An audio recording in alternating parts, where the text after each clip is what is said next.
अस्सलाम वालेकुम, मैं हूं अदील और आप हमारा यूट्यूब चैनल देख रहे हैं नेम उर्दू बाय अदील।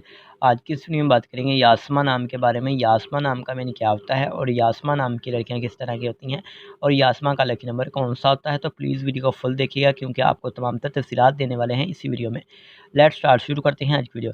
यास्मा नाम की मीनिंग खुशबूदार फूल, महकता फूल के होते हैं।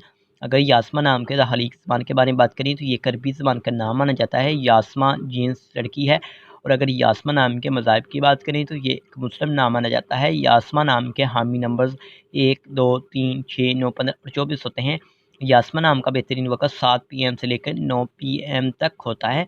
यास्मा नाम के मौफिक दिन में बहुत जुम्मा और हफ्ता शामिल होता है। अगर आपको बताएं यास्मा नाम की लड़कियां किस तरह की होती हैं तो आप अपनी ज़िंदगी को हमवार और बगैर परेशानियों के गुजारना चाहती हैं।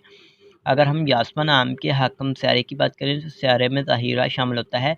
यास्मा नाम की मुफीदातों में चांदी और तांबा शामिल होता है। यास्मा नाम के मौफिक रंग में पीला, नीला, सफ़ेद रंग शामिल होता है। अगर आपको बताया जाए यास्मा नाम के मौफिक पत्थर की तो पत्थर में हीरा शामिल है। यास्मा नाम के मुतबादल मौफिक पत्थर में लाजूद पत्थर, दूधिया पत्थर, सब्ज़ कीमती पत्थर शामिल होता है। अगर आज की वीडियो आपको पसंद आई हो तो लाइक कीजिएगा और हमारे चैनल को सब्सक्राइब जरूर कीजिएगा और साथ वाले घंटी वाले बटन पर जरूर क्लिक कीजिएगा। किसी भी नाम के लेटर मीनिंग चाहते हैं तो हमें भी कमेंट बॉक्स में जरूर बताइएगा। Thanks for watching this video. खुदा हाफिज़, टेक केयर।